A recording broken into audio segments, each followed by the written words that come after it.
طيب الحمد لله رب العالمين والصلاة والسلام على نبينا محمد وعلى آله وصحبه أجمعين. اللهم علمنا ما ينفعنا وانفعنا بما علمتنا وزدنا علما يا رب العالمين. اللهم فقهنا في الدين وعلمنا الحكمة والتأويل. أما بعد. Salam alaikum wa rahmatullahi wa barakatuhu. Mes très chers frères et sœurs, bienvenue à vous pour ce nouveau SpeedFirq, tant attendu. Ça fait quelques mois qu'on n'a pas eu l'occasion de lancer un nouveau SpeedFirq.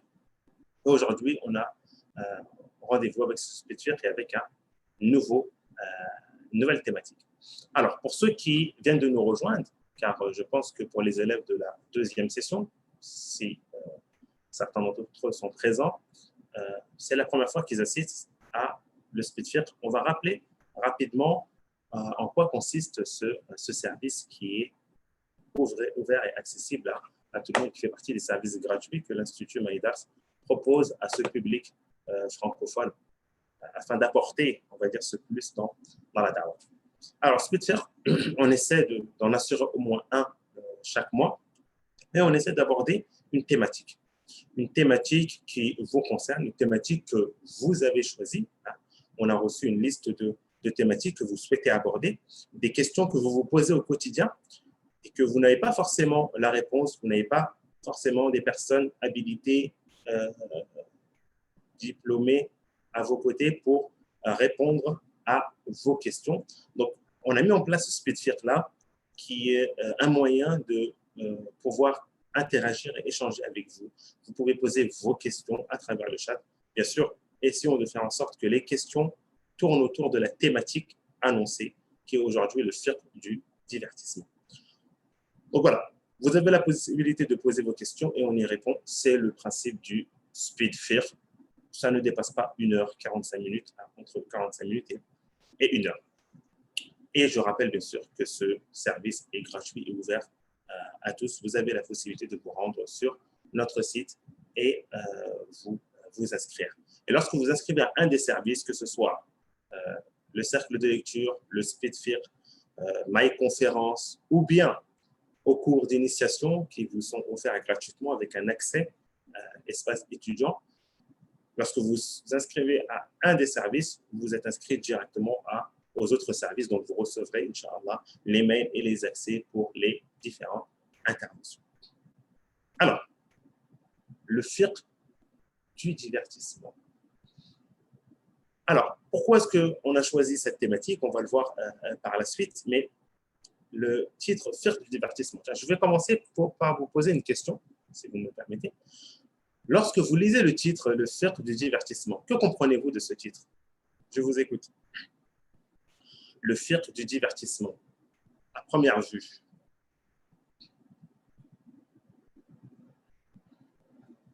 Alors, ce qui est permis dans nos loisirs. Les règles qui régissent les loisirs. Règles qui est permis, l'amusement, comment le divertissement est légiféré. Comment se divertir, permis, interdit. D'accord, les règles concernant le divertissement, la bonne compagnie. En fait, je vous pose cette question pour savoir, est-ce que lorsque vous avez lu le titre, vous êtes parti dans une globalité, comme certains d'entre vous ont évoqué, les règles en relation relative avec le divertissement, ou bien vous êtes plus parti sur des thématiques ou des loisirs bien précis qui seront abordés ce soir. Donc, quand je vois, machallah, les réponses, je vois qu'alhamdoulilah, le titre a été compris. Et c'est ce qu'on souhaite, on voulait s'assurer de cela, que le titre a été compris.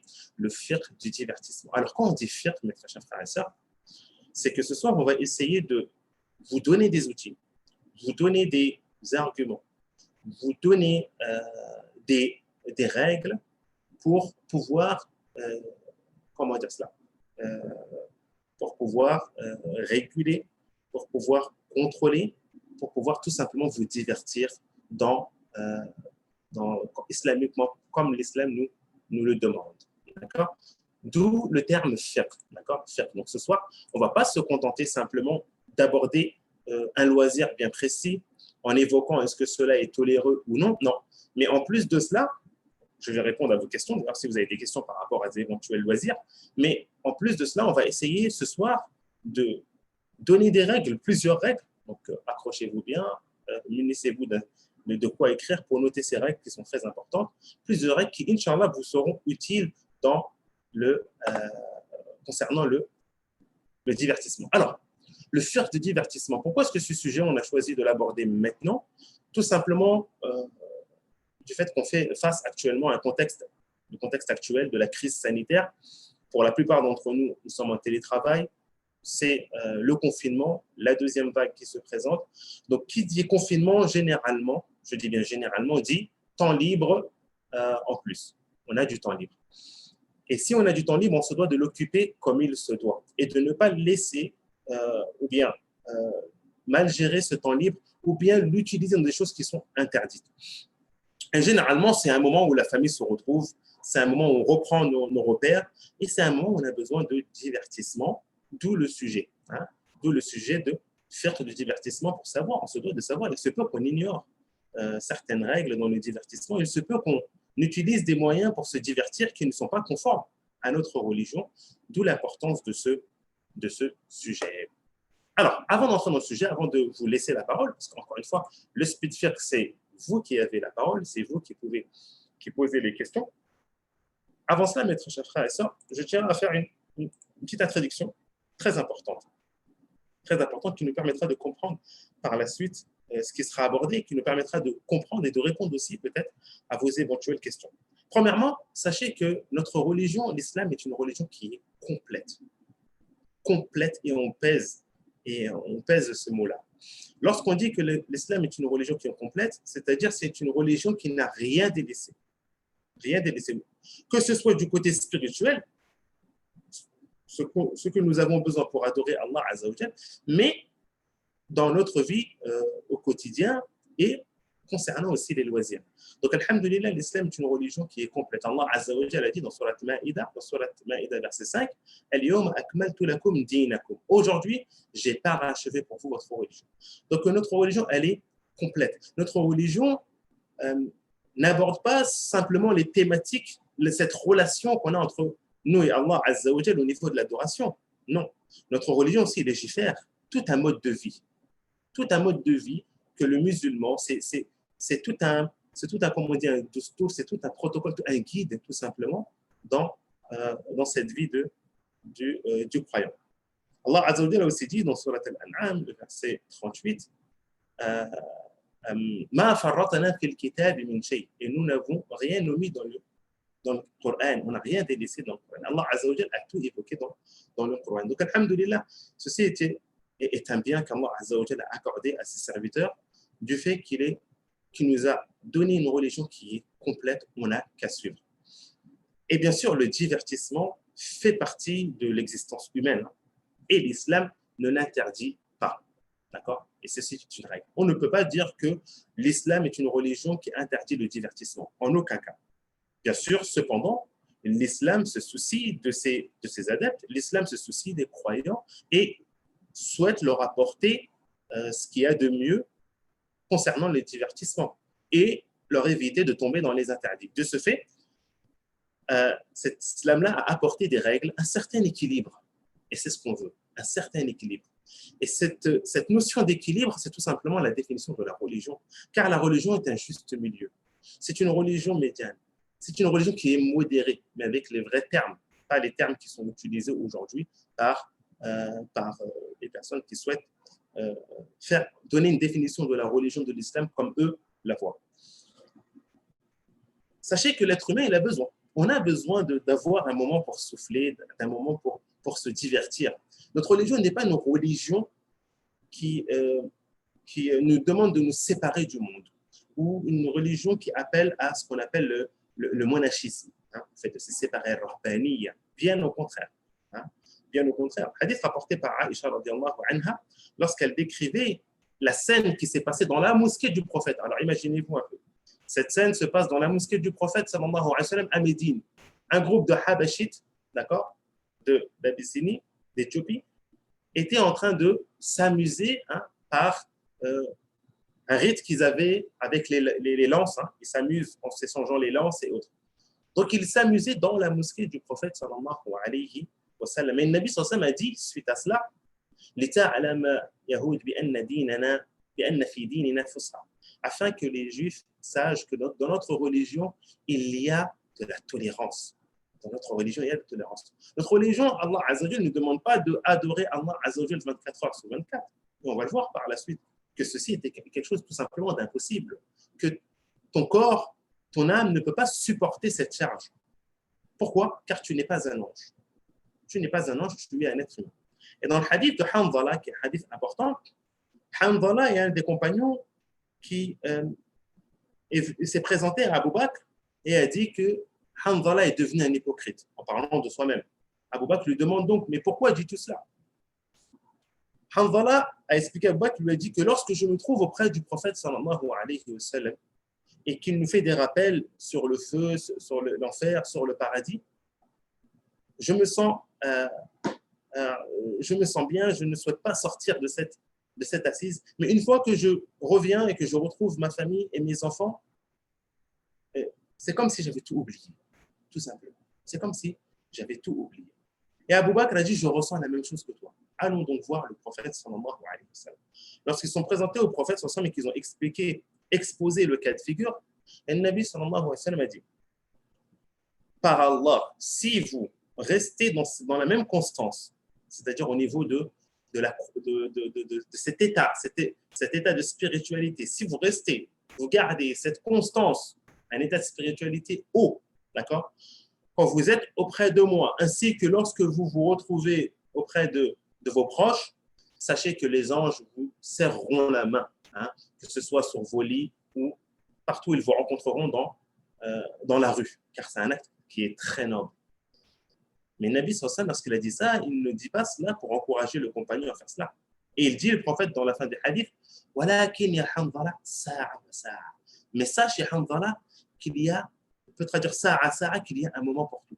Un moment pour l'adoration et un moment pour le divertissement. Sa'a wa sa'a, 1 heure et 1 heure. On a 1 heure où on adore Allah Azza wa Jalla, mais on a besoin de cette heure-là pour reposer nos cœurs, pour apaiser nos cœurs. Et c'est une parole d'ailleurs que Ali disait, il disait, روحوا قلوبكم روح القلوب ساعة فإنها إذا أكرهتها عميت. Accordez à vos cœurs un moment de détente, car si ils se lassent, si vous imposez à vos cœurs une charge trop lourde dans les adorations, vous gardez cet état constant dans l'adoration, eh bien sachez qu'ils deviendront aveugles.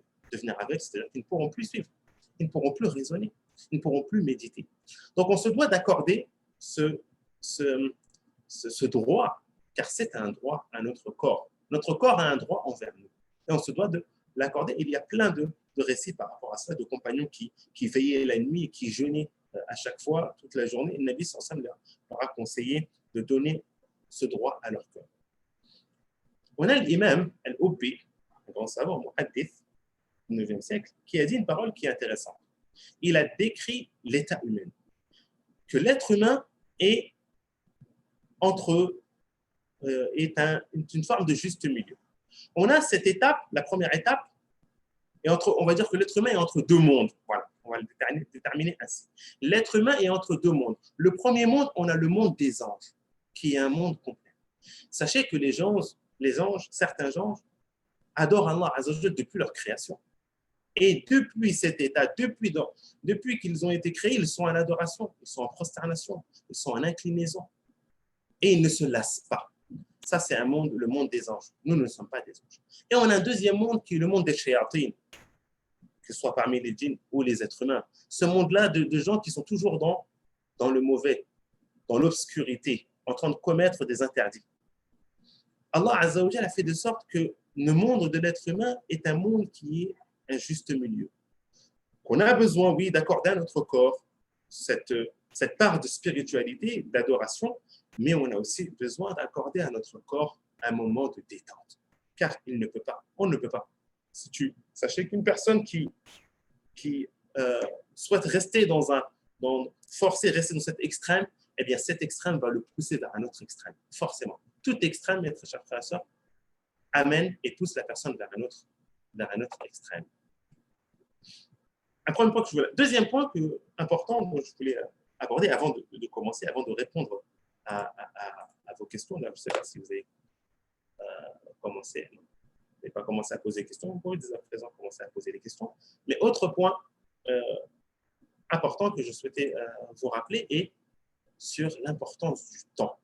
Car divertissement est en relation avec le temps. D'accord? Car généralement, une personne qui n'a pas de temps, ou bien très peu de temps, va accorder très peu de temps au divertissement. Et il se peut qu'une personne, plus elle a du temps, eh bien, plus elle va accorder du temps au divertissement. Alors, on souhaite rappeler la règle générale à la base, qui est que, à la base, la règle générale, toute forme de divertissement est tolérée. C'est la première règle qu'on évoque aujourd'hui, en commençant. Toute forme de divertissement est tolérée en islam. Bien sûr, il y a un mais par la suite, on va l'aborder par la suite.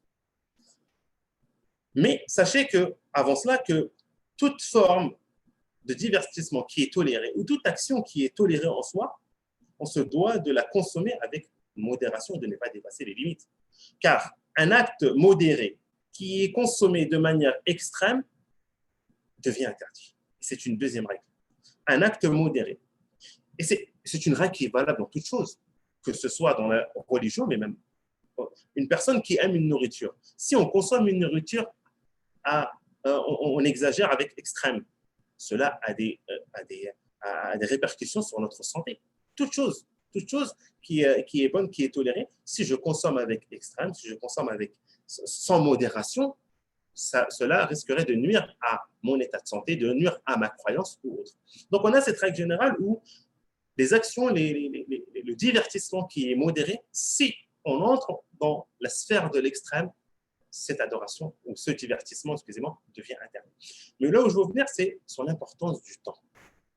Le divertissement, mes très chers frères et sœurs, et ça c'est un troisième point que je souhaite aborder avec vous, une troisième règle, que le divertissement est un moyen et ce n'est pas un but. Et c'est très important.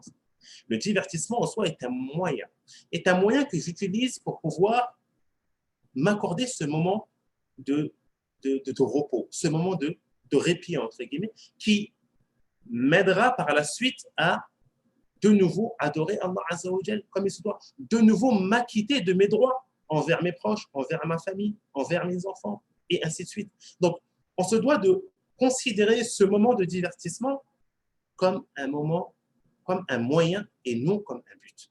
Et ceci est très important, d'accord? J'insiste beaucoup sur l'introduction parce qu'on va venir par la suite sur des règles qui sont très importantes.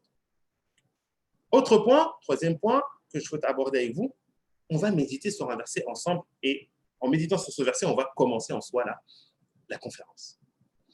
Ce verset qui est présent dans le Coran, alhamdulillah, qu'Allah Azza wa Jal a révélé pour nous ce Coran, ce livre qui est miséricorde pour nous, où Allah Azza wa Jal a évoqué toute chose est dans le Coran. Et ça, c'est quelque chose qui est énorme. Ce Coran qui a été révélé il y a plus de 1442 ans, plus de cela, il est encore valable aujourd'hui, dans tout temps et dans tout lieu. Que tu te trouves dans un pays à majorité musulmane ou bien que tu te trouves dans un pays à minorité musulmane. Ce Coran, il est valable dans tout temps et tout lieu. Et ce Coran ne change pas. Alhamdulillah, la parole d'Allah Azza wa Jal ne s'efface pas et ne se change pas. Allah Azza wa Jal a dit un verset très important dans Surat Al-Ma'ida, le verset 90. Dans la Surat numéro 5, le verset 90 et 91. Ya ayyuhalladhina amanu, innama al-khamru wal-maysir wal-ansab wal-azlam رجس من عمل الشيطان فاجتنبوه لعلكم تفلحون إنما يريد الشيطان أن يوقع بينكم العداوة والبغضاء في الخمر والميسر ويصدكم عن ذكر الله وعن الصلاة فهل أنتم منتهون. Allah Azza wa Jalla dit dans le sens du verset, très important, j'attire votre attention parce que ce verset-là est l'une des bases et l'un des fondements du divertissement. Dans toute forme de divertissement, vous allez généralement retrouver ce verset, car Allah Azza wa Jalla nous a donné une règle générale. Allah Azza wa Jalla a dit, suivez-moi, ô les croyants, Allah Azza wa Jalla s'adresse aux croyants. Ce message est un message qui est adressé aux croyants, à ceux qui ont répondu à l'appel. Le vin, le jeu d'hasard, les pierres dressées, le jeu d'hasard, on va venir sur la définition, les pierres dressées, c'est ce qu'ils utilisaient avant pour accrocher leurs bêtes qu'ils allaient immoler pour autre qu'Allah. Les flèches de divination, ils utilisaient dans le temps des flèches où il marquait je fais, dans une autre flèche il marque je ne fais pas, et une autre flèche où il laissait entre guillemets neutre, et il procédait à un tirage au sort. S'il tirait la flèche action ou bien je fais, s'il s'apprêtait à faire un voyage, il il commence son voyage. S'il tire la flèche, ne fait pas, il annule son voyage et il rentre chez soi. Donc ça fait partie des... Donc je recommence. Allah Azza wa Jalla dit, oh les croyants, le vin, le jeu d'hasard, les pierres dressées, les flèches de divination ne sont qu'une abomination, œuvre du diable, œuvre de Shaitan. Écartez-vous-en ainsi que écartez-vous-en afin que vous réussissiez. Le diable, et là c'est le passage important qu'on veut, le diable ne veut que jeter parmi vous à travers le vin et le jeu d'hasard l'inimitié et la haine, et vous détournez d'invoquer Allah et de la salat. Allez-vous donc y mettre fin. Donc Allah Azza wa Jalla ici dans ce verset il nous évoque plusieurs points. Premièrement, il nous évoque le vin. Deuxièmement, il nous évoque le jeu d'hasard. Et c'est sur deux points-là qu'on va marquer un temps d'arrêt. Le vin et le jeu d'hasard, Allah Azza wa Jalla a décrit que ces choses-là, ainsi que les autres, est une abomination et fait partie des œuvres de Shaitan. Et il nous appelle à nous écarter de cela. Dans le deuxième verset, Allah Azza wa Jalla dit que Shaitan, il veut quoi? Qu'est-ce qu'il veut? Il veut jeter parmi nous à travers le vin et le jeu d'hasard. La première question que je vous pose, pourquoi est-ce qu'Allah Azza wa Jalla, quelle est la relation entre le vin et le jeu d'hasard? Pourquoi est-ce qu'Allah Azza wa Jalla a évoqué le vin et juste après il a évoqué le jeu d'hasard? Je vous écoute, j'ai peur de noyer les questions. Bon, on reviendra Inch'Allah de toute façon sur le chat plus haut. Mais pourquoi est-ce qu'Allah Azza wa Jalla a-t-il évoqué le vin et le jeu d'hasard? Pourquoi est-ce que ces deux sont évoqués côte à côte? Y a-t-il une relation entre ces deux points?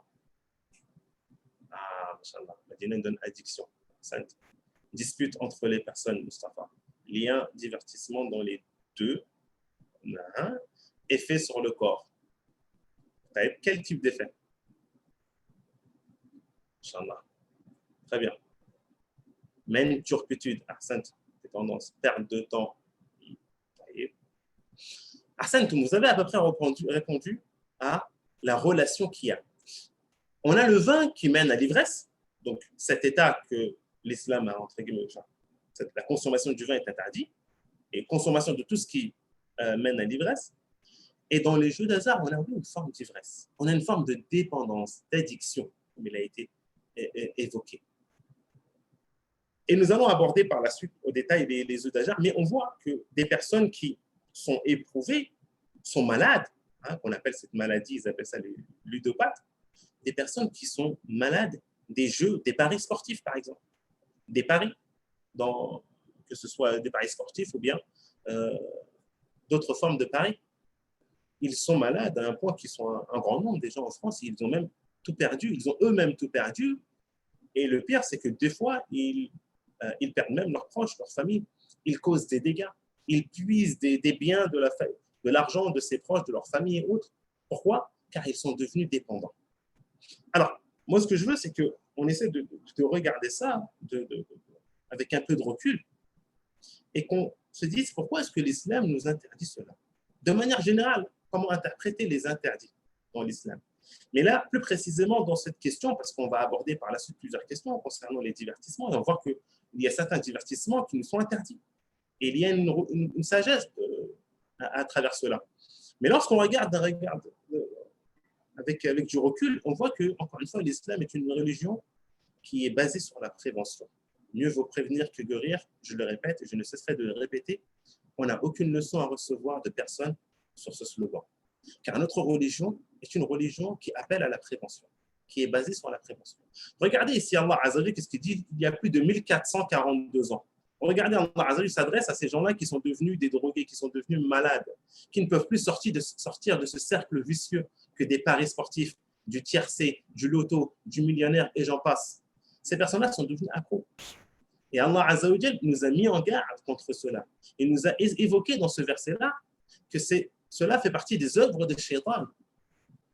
Cela fait partie des œuvres de Shaitan. Allah Azza wa Jalla, lorsqu'il a évoqué les jeux d'hasard, dans son sens large, qu'il a évoqué cela juste après avoir évoqué le vin, c'est qu'il y a une relation entre les deux. La personne qui est alcoolique, elle a du mal à délaisser cela. Une fois qu'elle entre dedans et qu'elle est victime, qu'elle est éprouvée par l'alcool, c'est difficile que de délaisser cela. Pourquoi? Car elle devient dépendante. Et puis on retrouve cette même chose que dans les jeux d'hasard, que dans les paris sportifs. La dépendance, l'addiction. Une fois que la personne entre, eh bien, il lui faut, et j'ai lu un article d'ailleurs sur cela, il lui faut peut-être plusieurs années pour sortir de cela. Certains CHU ont des services propres à cela pour prendre en charge ces malades, les malades des paris sportifs. Donc, alhamdulillah, l'islam nous a mis en garde contre ces points. Maintenant, on va entrer dans le vif du sujet, on va aborder le premier point. Allah Azza wa Jalla a dit al-maysir, a utilisé le terme maysir qui a été traduit par les jeux d'hasard. On peut traduire d'ailleurs par un autre terme, mais c'est un terme qui est large. Le jeu d'hasard. Que signifie le jeu d'hasard? Lorsqu'Allah Azza wa Jalla nous interdit al-maysir, le jeu d'hasard, que signifie premièrement les jeux d'hasard? Et deuxièmement, pourquoi est-ce que les jeux d'hasard sont interdits? Et on va rester durant toute l'intervention en relation étroite avec le verset. Car tout ce qu'on va évoquer, il y a une relation avec le verset. Alors, pour répondre à cette question, je vais essayer d'y répondre. Alors, le hasard, du hasard n'existe pas. Pour répondre à cette question, je vais tout d'abord apporter des éléments importants. Alors, premièrement, je vais évoquer le premier cas de figure qui est de jouer à des jeux d'hasard avec un apport financier. Je m'explique. Une personne paye une somme, d'accord, pour participer à un jeu. Suivez-moi bien, c'est très important. Il paye une somme pour participer à un jeu et en contrepartie, il ne sait pas ce qu'il a en retour. Il paye une somme pour participer à un jeu qui est basé sur un jeu d'hasard. La victoire se base et en relation avec entre guillemets, avec le hasard. Sachez, mes très chers frères et sœurs, que les savants sont unanimes que cette forme est interdite. Je donne un exemple. On va prendre l'exemple des jeux qu'on peut trouver dans les tabacs. Quel est le principe de ce jeu? Lorsque j'achète excusez-moi, je suis peu à la mode, je ne sais pas si ça existe toujours, lorsque j'achète un euro-million, d'accord? Je paye, supposons le ticket, 5 euros. Donc, j'ai donné de l'argent. Lorsque je vais payer les 5 euros, est-ce que je sais ce que j'aurai en retour? On dit non, tu ne sais pas ce que tu auras en retour. Donc, on a une partie qui est ce qu'on appelle gharim et une partie qui est ghanim. On a une partie qui sera lésée et une partie qui sera gagnante. Mais on ne sait pas au début qui sera. Lorsque je paye les 5 euros, mes euro-millions, on a soit une partie qui est lésée, c'est-à-dire si j'ai payé 5 euros dans l'euro-million et j'ai gagné 1 million. On a la deuxième partie qui est lésée, qui vient de perdre 1 million. Une personne, elle a payé 5 euros et l'autre personne, elle a perdu 1 million. Donc, on a une partie qui est lésée et une partie qui est gagnante. De même, le contraire, je peux payer mon euro-million 5 euros et ne rien gagner. La deuxième fois, ne rien gagner. La troisième fois, ne rien gagner. Donc, toute forme de pari sportif, à partir du moment où il y a un apport financier, c'est interdit au islam. Et cela, les savants sont d'accord à l'unanimité sur cette question, car on a ce principe-là de un apport financier et en contrepartie, je ne sais pas ce que j'ai, ce qu'on appelle un apport. Deuxièmement, on a ce qu'on appelle le qimar. Le qimar, c'est-à-dire que j'ai une partie qui est vainqueur et une partie qui est lésée, et ce jeu-là est basé sur du hasard. Il n'est pas basé sur une expérience. D'accord? Il n'est pas basé sur une expérience. Et on va aborder le deuxième partie de cela. Donc ça, on a le premier cas. Et les savants sont unanimes sur cette question, je réponds. Quand on dit que les savants sont unanimes, c'est-à-dire qu'en soi, c'est une preuve.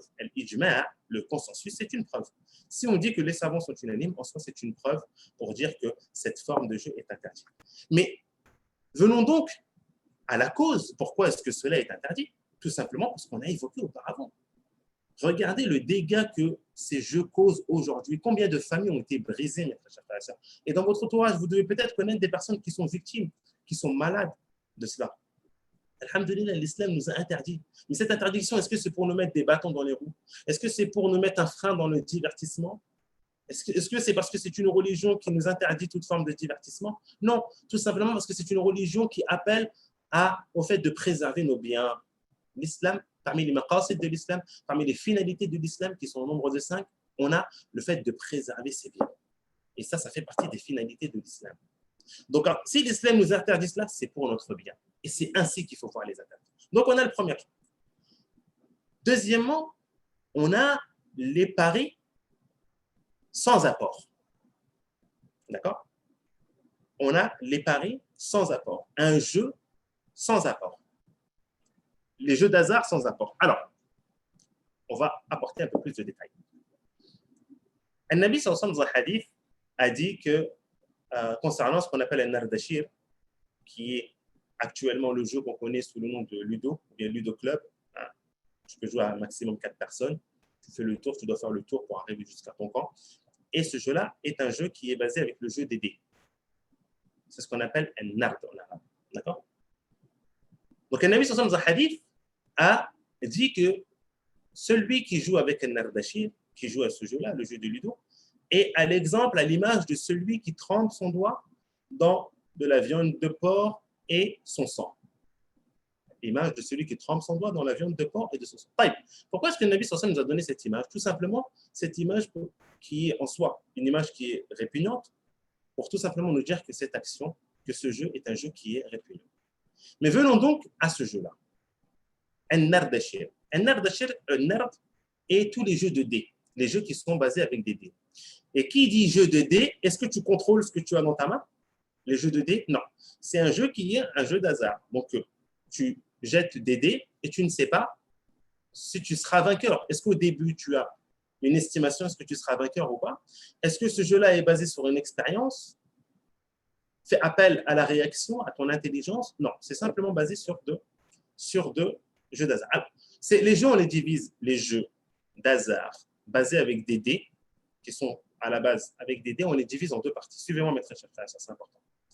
On a premièrement, pourquoi c'est important? Car cette question, mes très chers frères, c'est une question où il y a énormément de divergences. Et la divergence ne date pas d'aujourd'hui, elle date du temps des compagnons. Du temps des compagnons, pourquoi? Parce qu'ils ont regardé le jeu en soi. Est-ce qu'on regarde la cause ou on regarde le jeu en soi? C'est-à-dire, est-ce qu'on regarde le jeu? Si une personne a joué à ce jeu-là, est-ce qu'il va tomber dans un interdit? Dans ce cas-là, on dit que le jeu est interdit. S'il ne tombe pas dans un interdit, on dit que c'est toléré. Ou bien on dit non, le jeu en soi, il est interdit. Grande divergence chez les savants. Mais on va essayer de résumer et d'apporter une réponse simple. On divise les jeux de dés en deux parties. On a premièrement les jeux de dés, les jeux qui sont 100% basés sur le hasard, sur les dés. C'est-à-dire que la victoire est 100% basée sur le hasard, comme à l'idée du jeu qu'on appelle le jeu Ludo Club, Nardashir. Ce jeu-là, tu ne fais que jeter des dés à chaque fois. Tu ne fais pas appel à ton intelligence en soi pour gagner. Mais la victoire, elle est en relation, ta victoire, elle dépend des dés. Ta victoire dépend à 100%, on va dire ainsi, que ta victoire dépend à 100% du sort des dés. Les savants disent que ce type de jeu-là est interdit. Mais ce type de jeu est interdit. Premier cas. Ensuite, on va venir au pourquoi. Deuxième cas, si les jeux, oui, sont basés sur du hasard, durant le jeu, on a recours à des dés, mais la victoire n'est pas basée simplement sur, on ne dépend pas des dés. Mais durant le jeu, il y a appel à la réaction, appel à l'intelligence, à l'expérience, qui joue et qui pèse dans la balance et qui permet à la personne de gagner. Certains disent que s'il y a cela, en soi, il est toléré. Certains disent que c'est même déconseillé. Pourquoi est-ce que le premier est interdit? Pourquoi est-ce que le deuxième est toléré? Ils disent que le premier est interdit, et là on revient, mes très chers frères et sœurs, au verset. Allah Azza wa Jalla a dit quoi? إنما يريد الشيطان أن يوقع بينكم العداوة والبغضاء في الخمر والميسر. On a le message du jeu de hasard que le shaitan, il veut jeter parmi nous l'amitié, qu'on devienne des ennemis, et la haine. Eh bien, les savants disent que ces jeux-là, la personne, à force de jouer à ce jeu-là, il tombe dans cet interdit. Ces jeux-là le conduit, l'emmène vers un interdit qui est le fait qu'il y ait de la haine envers ses adversaires, qu'ils prennent ses adversaires comme des ennemis. Et le plus grave, que cela les détourne d'invoquer Allah Azza wa Jalla, les détourne de la prière, les détourne d'une obligation, comme de subvenir aux besoins à sa famille. Donc ils disent que les personnes qui emmenaient et qui jouent à ces jeux-là, la finalité, c'est qu'il va tomber dans ces interdits. D'où ils interdisent cette forme de jeu. On trouve certains savants chez les Shafi'ites qui, eux, tolèrent, encore une fois, tolèrent ces jeux-là tant qu'il n'y a pas d'apport. Bien sûr, encore une fois, on garde la règle qui est la règle suivante. À partir du moment où il y a un apport financier, le jeu est interdit. Si on joue à un jeu de, je ne sais quoi, un jeu de société ou autre, et on met comme mise de l'argent. Celui qui gagne, on met chacun 100 euros, et celui qui gagne remporte les 100 euros. Ceci est interdit, mes chers frères et sœurs. Ceci est interdit. Pourquoi? Car encore une fois, c'est un moyen de manger, de consommer, de se procurer de l'argent d'une manière qui n'est pas tolérée islamiquement parlant. D'accord? Car à la fin, la personne elle se sentira lésée quoi qu'il arrive. Des bons perdants, généralement, on n'en trouve pas beaucoup.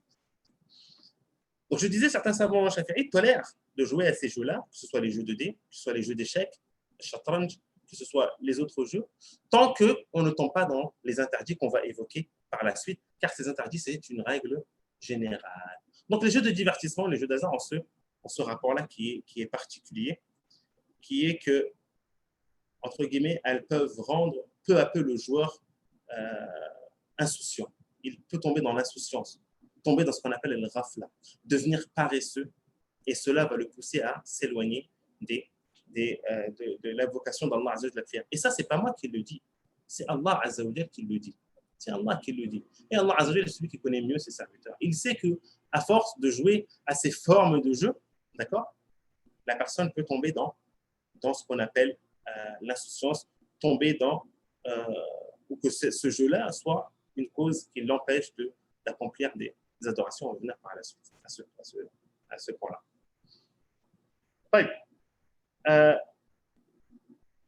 Donc, pour résumer ce qu'on vient d'évoquer, l'islam offre aux musulmans la possibilité de se divertir, mais dans un cadre orientant l'activité, on va dire, ludique. D'accord? Et par rapport à ce qu'on a évoqué auparavant. Les règles importantes à retenir, les points importants, les droits, on peut dire shari'a, les règles, les règles, on peut dire, les règles pour que le divertissement se déroule comme il se doit. Donc, premièrement, on a rappelé qu'à la base, on pouvait se divertir par tout moyen. Tous les moyens, à la base, sont tolérés, sauf ceux qui contiennent des interdits. On va évoquer par la suite. Deuxièmement, que le divertissement est un moyen, ce n'est pas un but. Troisièmement, il ne faut pas que ce moyen de divertissement contienne des choses interdites dans l'islam. Il ne faut pas que ces moyens de divertissement soient basés sur de la magie, sur le sihr. Il ne faut pas que ce moyen de divertissement soit de la tromperie, où je trompe mon adversaire, que ce moyen-là m'apprend à tromper, m'enseigne à tromper. Il ne faut pas que ce moyen de divertissement cause un tort à mon adversaire, un tort corporel. Il ne faut pas que ce soit un divertissement où je le frappe. D'accord? Il ne faut pas que ce soit un divertissement où je me moque, et ainsi de suite. Et on a donc, il ne faut pas que les divertissements en soi contiennent des interdits dans la religion. De même, il ne faut pas, et ça c'est important, que ce divertissement-là soit un obstacle ou m'empêche d'accomplir les adorations. Si je suis en train de jouer à un jeu électronique qui est en soi toléré, mais le fait que je joue à ce jeu-là m'empêche de faire la prière à l'heure. Je joue tellement à ce jeu que la prière sort de son heure. Mais cela ne se présente pas, ne se manifeste pas une seule fois. Mais à chaque fois que je joue, eh bien, rebelote. À chaque fois que je joue à ce jeu-là, j'ai un manquement dans ma religion. Un manquement dans une adoration qui est une obligation en soi. Un manquement sur le plan social, auprès de ma famille. Je ne subviens pas aux besoins de ma famille. Eh bien, si ce jeu-là me pousse à commettre un interdit, me pousse à délaisser une obligation, eh bien, ce jeu en soi devient interdit. Mais pourquoi il devient interdit? Est-ce qu'encore une fois, c'est pour nous causer du tort? Est-ce qu'encore une fois, c'est pour nous priver de ce moyen-là?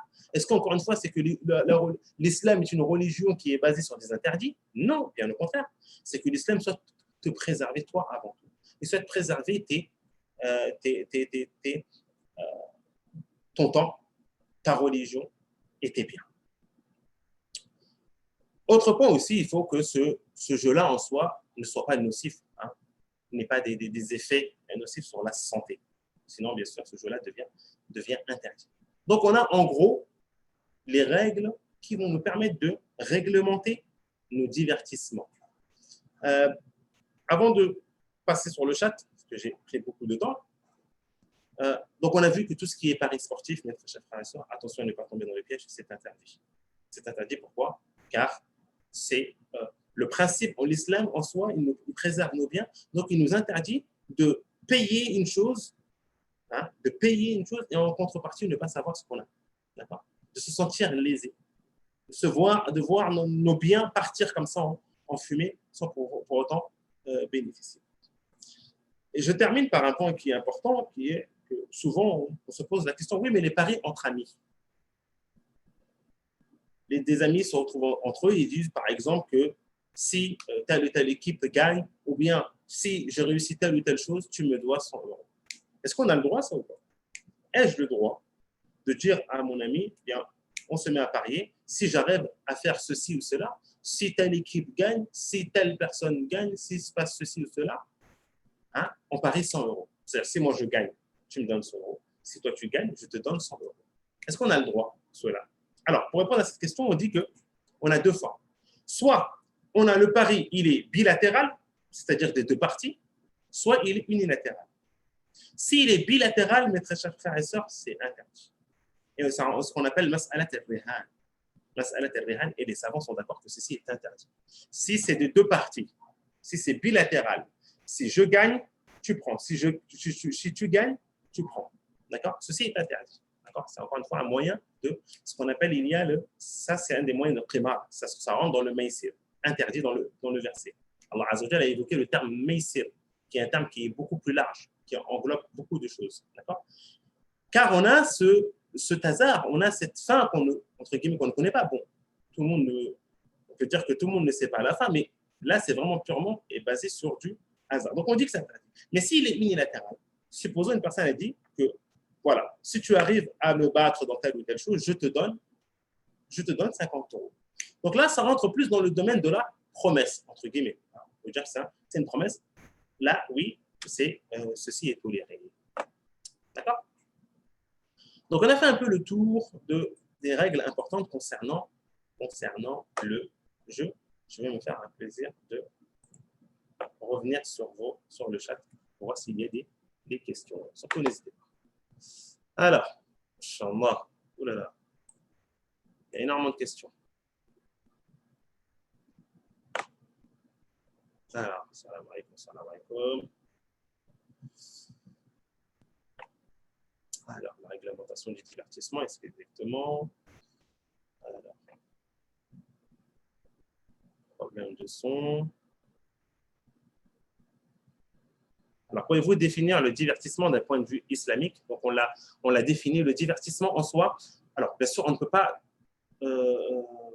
tout énumérer parce que les formes de divertissement sont nombreuses. Tout divertissement, toute forme de divertissement est tolérée. Tant que ce divertissement n'empiète pas sur une obligation, tant que ce divertissement en soi ne contient pas des choses interdites, il peut contenir des choses interdites, te demande de pratiquer une pratique qui est interdite, d'accord?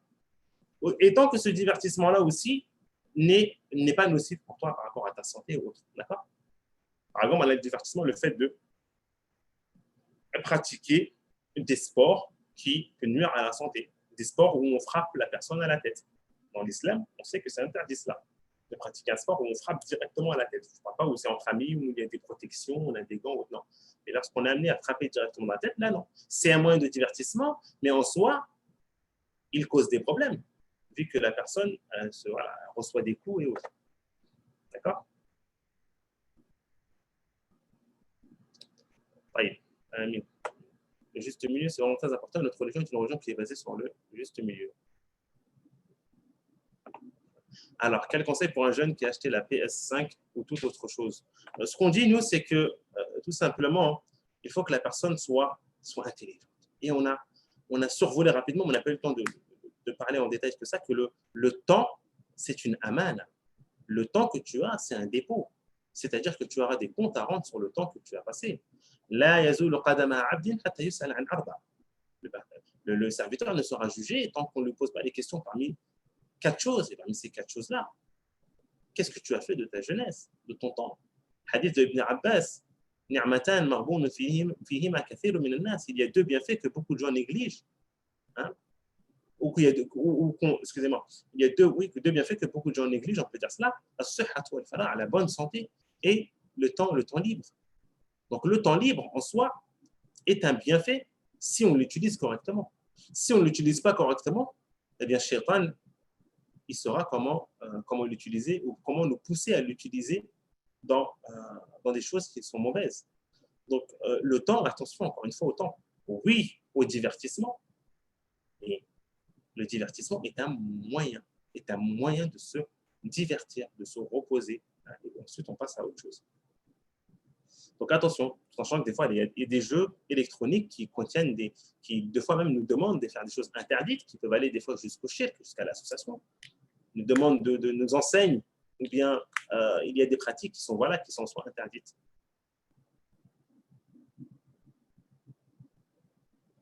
Moi, je suis dans l'extrême, dans les actes d'adoration. Alors, ma sœur Sonia, par rapport à cela, le conseil qu'on peut vous donner, c'est le conseil que Nabi sallallahu alayhi wa sallam, ou la mise en garde, plus précisément.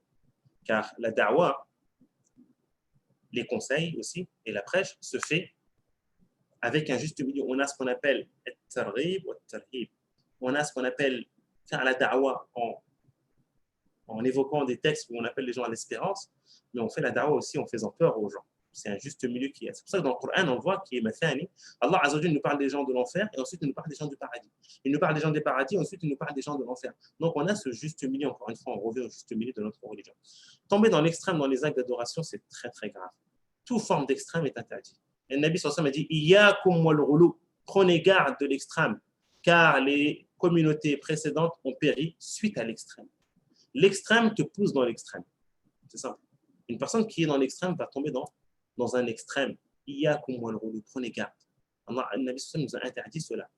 Et on a les trois personnes qui se sont présentées à une des femmes du prophète sallallahu alayhi wa sallam pour l'interroger sur les adorations du prophète sallallahu alayhi wa sallam.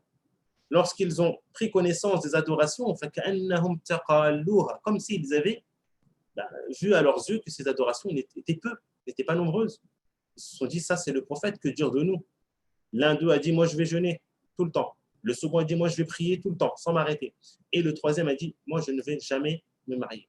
Et le Nabi sallallahu alayhi wa sallam, lorsqu'il a entendu cela, est-ce qu'il les a félicités pour leur dire, c'est bien, vous êtes un exemple, vous êtes de bons musulmans, continuez donc dans cette voie? Non, bien au contraire, il a blâmé. Il a blâmé cette pratique. Il a blâmé l'extrême. Car lui-même n'était pas dans l'extrême. Lui-même, le prophète n'était pas dans l'extrême, mais c'était le modèle. Il a évoqué, il a dit, moi je jeûne et je romps mon jeûne. Je dors et je prie la nuit. Et j'épouse les femmes. Toute personne qui s'écarte, qui délaisse ma sunna n'est pas des nôtres. Toute personne qui délaisse mon chemin, toute personne qui délaisse la voie que j'ai tracée n'est pas des nôtres. Donc, on se doit de suivre le prophète et ne pas entrer dans l'extrême. Abadan. Abadan. On vous met en garde contre l'extrême, mes très chers frères et sœurs.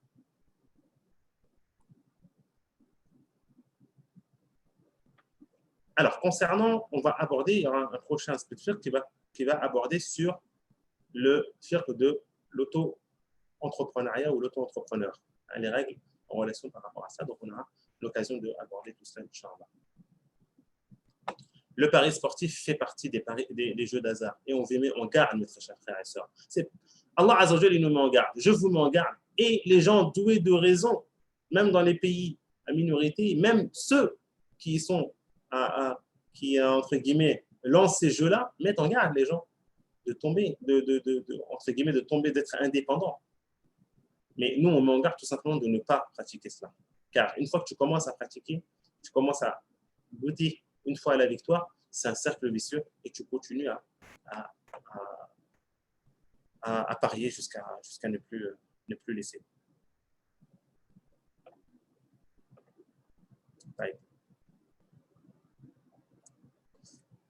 Concernant les divertissements, on a aussi tout ce qui est les programmes télévisés à la télévision, d'accord? Et les savants concernant cela, ils disent ce n'est pas l'objet en soi, mais c'est ce qu'on fait de cet objet. Et suite à cela, on dit est-ce que c'est permis ou toléré, tout simplement. Cet objet-là, qu'est-ce que tu vas faire avec? Avec ta console, qu'est-ce que tu vas faire avec? Avec ta télé, que vas-tu faire avec? Vas-tu regarder des choses bénéfiques? Ou vas-tu regarder des choses interdites? Des choses où sont exposées des choses interdites? Dans ce cas-là, ça devient interdit. Si tu regardes des choses qui sont bénéfiques, ça fait partie du divertissement. Attention à ne pas tomber dans dans l'extrême. Attention à ce que ce divertissement-là, ce programme, ce reportage, ce je ne sais quoi, ne t'empêche pas d'invoquer Allah Azza wa Jal ou d'un acte obligatoire. Attention. Alors, addiction, on continue. Le fait qu'on est délaissé. Est-ce que nos téléphones ne deviennent pas une addiction? C'est une bonne question, ça de la part de Medina. C'est vrai. Est-ce que nos téléphones ne deviennent pas une addiction? On dit que nos téléphones, si on les utilise en tant que moyen de divertissement, on a la règle précédente. Vous voyez que la règle qu'on a évoquée, elle est générale. Si, car la règle est la suivante. Tout moyen, toute chose tolérée en soi, si on tombe dans une forme d'extrême et que cette utilisation-là nous pousse à délaisser des actes obligatoires, je parle d'actes obligatoires, d'accord, que ce soit notre relation avec Allah Azza wa Jal ou bien avec nos proches, nos familles et autres, d'accord, de ne pas subvenir aux besoins, parce que malheureusement, les personnes sont lancées dans le divertissement, dans les paris sportifs, et ils délaissent leur famille. Ils ne se souviennent plus aux besoins de leur famille. Là où on dit que ça devient interdit. Là où on dit à la personne, tu te dois de revoir ton utilisation. Si c'est une forme d'extrême, tu utilises trop, si tu utilises trop ton téléphone, hein, et malheureusement aujourd'hui on est beaucoup éprouvé avec cela, le téléphone. Si tu utilises trop ton téléphone, mais à un point où cette utilisation t'empêche de faire, de faire les actes obligatoires, de t'acquitter de ces obligations, là oui on dit que c'est grave.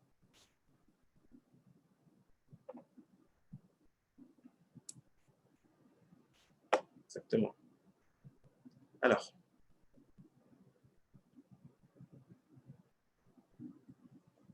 une très bonne question qui est posée de la part de Fatima. Est-ce que les jeux d'hasard est considéré comme un grand péché? On a la règle que les savants évoquent que le grand péché est tout péché où il est évoqué une sentence, il est évoqué que la personne est privée de telle ou telle chose, qu'elle sera éternellement en enfer, et tout cela fait partie des grands péchés. Le fait qu'Allah Azza wa Jal ait évoqué que les jeux d'hasard appellent à la haine et que font partie des œuvres de Shaitan, est-ce que ça fait partie des grands péchés? C'est une très bonne question en tout cas. La suspicion fait l'addiction et les conséquences travers la famille, exactement. On a un témoignage de notre frère ou sœur Chaban concernant les jeux d'hasard. Alors la tombola, très bon exemple que Rachid a posé, la tombola. Alors les tombolas, ce n'est pas toute forme de tombola qui est interdite. On a les tombolas où tu payes pour avoir ce ticket. On te dit paye 2 € et tu as droit à un ticket pour participer à la tombola. Ceci est interdit. Pourquoi? Car je paye une chose et je ne sais pas ce que j'ai en contrepartie. Ceci est interdit. C'est ce qu'on appelle le ghara. Et c'est interdit dans l'islam. Et l'islam nous interdit pour préserver nos biens. Mais on peut avoir une tombola où on distribue les tickets gratuitement. Voilà. Tu as assisté à un événement. À l'entrée, on t'a dit voici votre ticket pour la tombola. Est-ce qu'on a le droit? Il y a juste. Pareil pour tout ce qui est des fois participer à des événements, à des formes de tombola, à des jeux télévisés, des fois, en appelant un numéro. Des fois, on vous demande d'appeler un numéro qui est surtaxé. D'accord? Eh bien, ceci est interdit.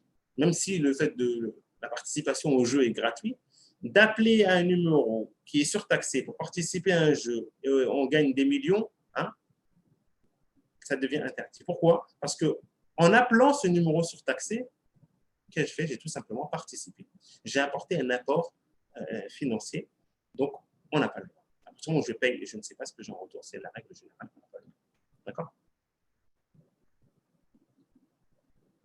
Après, à vous, hein, là, on évoque des exemples de jeux. Je ne peux pas dire que tous ces jeux-là sont haram. Moi, je vous ai donné la règle. Des jeux basés avec des dés. Si ce jeu-là est simplement, uniquement basé sur le hasard, et ça, c'est l'avis, que ce soit chez les Hanafites, les Ménékites et les Hanbalites, on dit que là, c'est interdit. Certains Shafi'ites, comme je vous ai dit, tolèrent ces jeux-là tant que ça ne te mène pas à un interdit. Donc, si je joue à un jeu, je ne sais pas le Monopoly si c'est le cas, mais si je joue à un jeu qui est basé sur des jeux, qui est basé la victoire est 100% basée sur le jeu d'hasard, et que cela ne me mène pas à un interdit, oui, on a certains savants de Shafi'i qui te disent que c'est toléré, et que ça ne fait pas partie de l'interdiction en soi, tant que tu ne tombes pas dans l'interdit. D'accord? Tant que tu ne tombes pas dans l'interdit. Les échecs, pareil. Les chatranj, ils ont divergé. Et le même avis que je viens d'évoquer.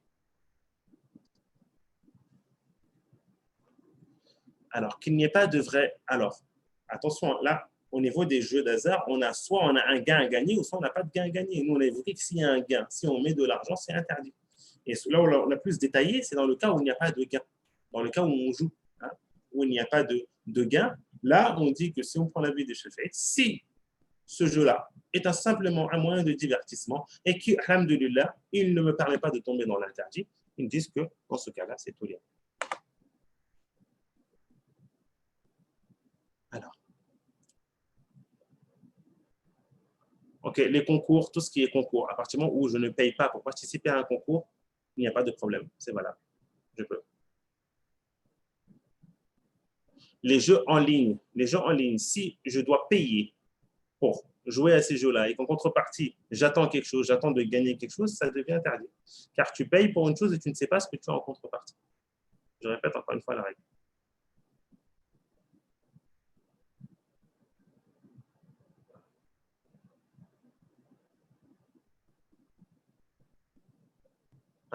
Alors, comprenez bien, mes très chers frères et sœurs, quand je dis les jeux avec des dés. Je vous donne un exemple. Supposons qu'il y ait un jeu avec des dés où, à la suite, on tire des questions. Par exemple, je jette le dé et voilà, je tire une question.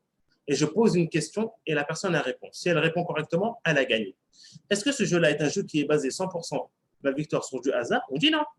Là, oui, il y a les dés qui sont présents. On a cette forme de hasard avec les dés qui est présent, mais la victoire n'est pas basée sur, ne dépend pas 100% des dés. Non, il y a une participation intellectuelle, il y a une participation de ma part. Donc là, ça, c'est autre chose. Là, ça ne devient pas interdit. Mais si ce jeu, encore une fois, il reste dans la règle générale, si ce jeu me pousse, je deviens accro à ce jeu, là, oui, ça devient interdit. Mais en soi, s'il y a une participation de ma part intellectuelle ou autre, là, ça ne rentre pas dans le même cas que El Nardashir.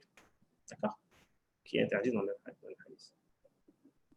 Tirage au sort sont permis? Non, lui, le tirage au sort, il est permis en soi. Le Nabi sallam procédait au tirage au sort pour savoir quelle de ses femmes il allait prendre pour le voyage. La qissa de Yunus, alayhi salam. Yunus, alayhi salam, lorsqu'il était dans le bateau, ils ont procédé au tirage au sort. Donc, le tirage au sort en soi n'est pas interdit. Ce qui est interdit, c'est que tu payes pour participer au tirage au sort. Là, oui, ça devient interdit.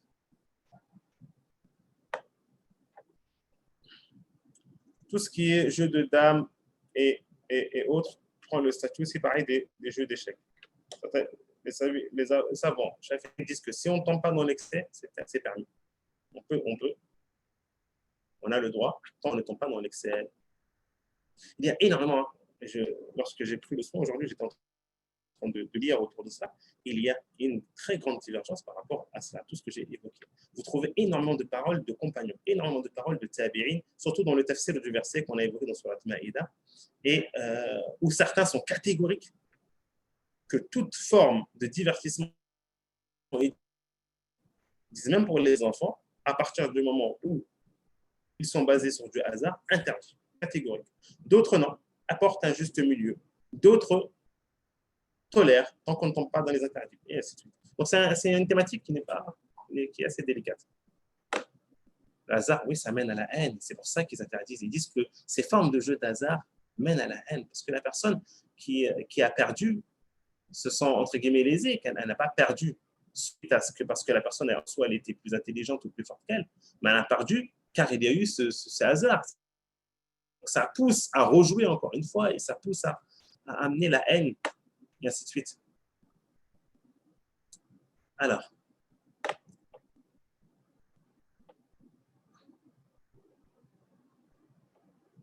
si on doit faire un choix et qu'on a recours au tirage au sort, ce n'est pas interdit. J'ai le choix entre trois choses. Comme je vous ai évoqué, le hadith concernant le prophète sallam, il devait faire un choix parmi ses femmes pour aller voyager, il procédait au tirage au sort. Donc ça, en soi, ce n'est pas interdit. Il ne faut pas mélanger les deux. D'accord? Les tombolas, on a expliqué.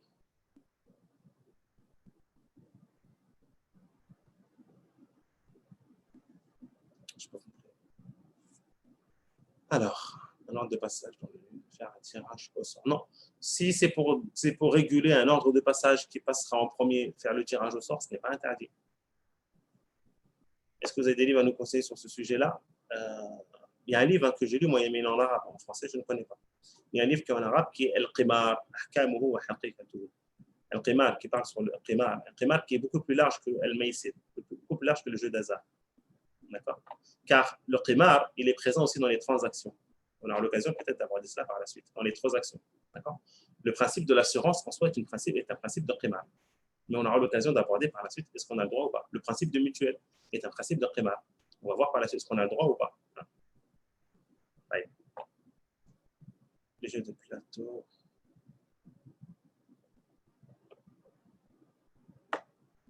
Si le jeu est dans le but d'apprentissage, qu'on apprend, la personne elle apprend en même temps qu'elle joue, ce n'est pas un jeu qui est basé 100% sur du hasard. Alors, tirage au sort, on a vu. Tirage au sort, on a vu, même si c'est pour des tontines. Il y a juste, on a le droit de faire un tirage au sort pour des tontines. C'est que des tontines, par contre, attention comment ils gèrent l'argent. Il y a la zakat dessus. Les concours sur les réseaux sociaux, la plupart du temps, ils sont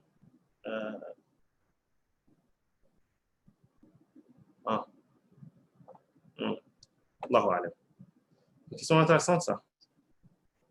C'est une question intéressante. Oui, on trouve dans des réseaux sociaux, des jeux dans les réseaux sociaux, c'est vrai qu'ils te poussent, à, par exemple, à liker, à partager, pour pouvoir participer en soi au jeu. Est-ce que liker et partager en soi, c'est un apport financier? Est-ce qu'en soi, c'est un apport financier ou c'est une condition que la personne met pour pouvoir accéder au jeu? Est-ce que toi, en faisant cela, entre guillemets, tu dépenses, tu ressens que tu as dépensé quelque chose, ou bien non, tu n'as rien dépensé, tu as juste rempli une condition? Des questions qui se posent. Allah alam.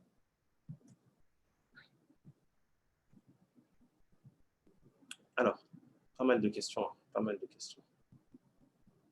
Regardez, la boxe, on ne peut pas la pratiquer. La boxe, en soi, elle est interdite. C'est-à-dire la boxe comme... Alors, je vais bien préciser, la boxe, on va dire à un niveau professionnel où tu es amené à frapper à la tête.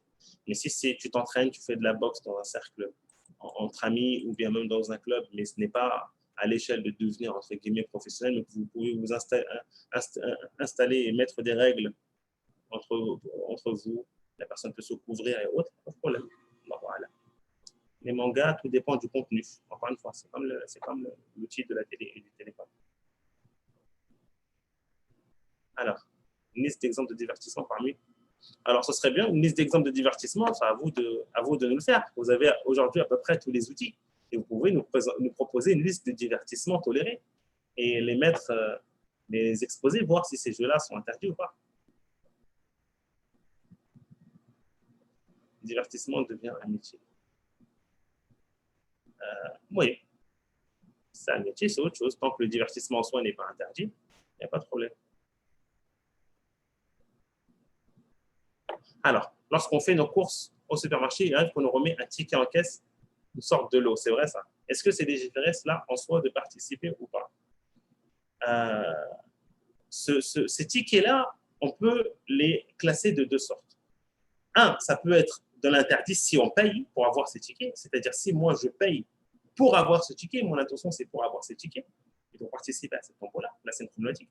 Mais on peut le juger comme un cadeau aussi de la part du magasin.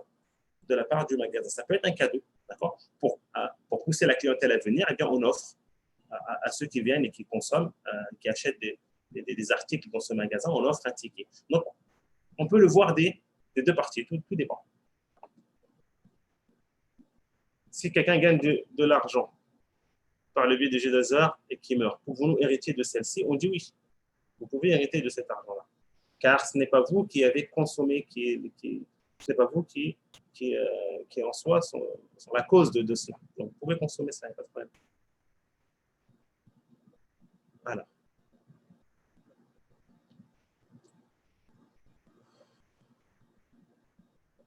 Tout ce qui est jeu de cartes, encore une fois, il y a une divergence aussi par rapport à cela. Certains le considèrent comme le Messie, d'autres ne le considèrent pas comme le Messie, le considèrent comme de manière générale. Encore une fois, les Shafi'ites, ce sont ceux qui sont les plus tolérants dans ces questions-là. Le divertissement se limite au jeu d'hasard? Non, pas forcément. On peut avoir du divertissement qui fait partie des jeux d'hasard, mais on a mis l'accent sur ce point-là tout simplement pour vous mettre en garde et vous permettre de vous donner des outils de pouvoir réglementer vos jeux s'il s'avère qu'il y a des jeux. Si vous faites face un jour au jeu d'hasard. Le hasard existe-t-il? Je ne sais pas ce que tu veux dire par là, Yacine, est-ce que le hasard, est-ce qu'il existe? Je ne sais pas ce que tu veux dire par là. Quand on dit le jeu d'hasard par rapport à nous, hein, on ne pas par rapport à Allah, par rapport à nous. Est-ce que tu sais la chose qui va se passer par la suite?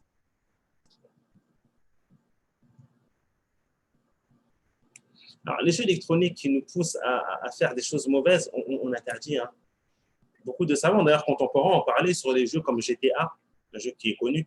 C'est un jeu qui tout simplement, t'apprend à devenir un grand bandit, t'apprend à voler, t'apprend à tuer, t'apprend à faire toutes ces mauvaises choses. Et certains savants, beaucoup de savants contemporains ont parlé dessus, ont interdit ce jeu-là.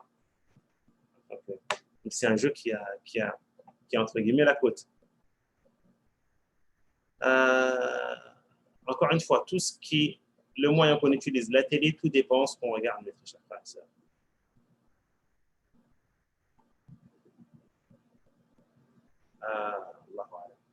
Pierre, feuille, papier, ciseaux.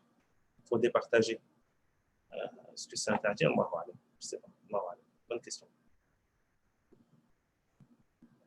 Liker est égal à apport publicitaire. Donc, argent à la clé. Oui, à la finalité, c'est de l'argent à la clé, mais en soi, la personne, quand elle like, est-ce qu'elle dépense? Moi, si je like, si je m'amuse à la longueur de journée à liker toutes les pages, est-ce que je perds de l'argent? Est-ce que j'ai fait un apport? Est-ce que j'ai payé une chose en soi? Le sport, oui, il entre dans les divertissements. Les mangas, comme je dis, entre guillemets, la représentation, ce n'est pas toi qui l'as fait, la représentation. Tant que ces mangas-là n'exposent pas des choses interdites, c'est juste. Liste de divertissement. Alors, l'équitation, alors, j'ai oublié d'évoquer un point très important lorsque la personne allait évoquer ces points-là, qui est qu'on a le droit de faire un pari. Nabi Sossam a résumé le pari dans 3 choses, qui est le tir à l'arc. On a le droit de faire un pari dans le tir à l'arc, de parier, de dire on fait une compétition tir à l'arc, celui qui gagne, 100 €. On fait une compétition ensemble. Deuxièmement, la course à chevaux et la course à chameau. Ce sont les 3 où il est permis ce sont les seules et 3 choses. C'est pour ça qu'il a dit la sabqa illa fi thalath. Il n'y a pas de compétition compétition soit avec Paris, hein, que dans 3 choses. Et il a évoqué ces 3 choses-là, tir à l'arc, chevaux et chameau. On a dépassé le temps, mes chers frères et sœurs. Je pense qu'on va, Inch'Allah, s'arrêter là. Les questions sont nombreuses, mais on a fait le tour à peu près de la plupart des questions. Cependant, si vous avez d'autres questions, vous pouvez l'envoyer sur notre boîte mail info@maïdax.net. J'espère que cette intervention a été profitable pour vous. On vous invite à visiter notre site pour ceux qui ne sont pas inscrits. Je pense que si vous êtes là, c'est que vous êtes inscrit à l'un de nos services. Restez connectés, on vous promet, Inch'Allah, pas mal de choses intéressantes par rapport aux accès gratuits. On a mis en place un programme complet, Inch'Allah, toute l'année scolaire, où vous avez plusieurs interventions. Dès la semaine prochaine, dès dimanche prochain, on a une nouvelle intervention avec My Conférence, Inch'Allah, et on recevra le frère, Inch'Allah, Abdelkarim pour une conférence. Et on ne vous dit pas le titre, vous le saurez par la suite. Barakallahu fikum, prenez soin de vous, qu'Allah Azza wa Jal vous préserve, et on se dit à très bientôt, Inch'Allah. N'hésitez pas, cette intervention est diffusée en live sur la chaîne YouTube. Pour ceux qui ne sont pas inscrits à la chaîne YouTube, n'hésitez pas à vous inscrire à la chaîne YouTube, à liker, à suivre. Et comme on a dit, vous n'avez rien à faire parce que vous likez. Wallahu a'lam, sallallahu ala nabiyyina Muhammad wa ala alihi wa sahbihi ajma'in. Subhana rabbika izzati amma yasifun. Wa salamun ala al-mursalin. Walhamdulillahi rabbil alamin. Salam alaikum.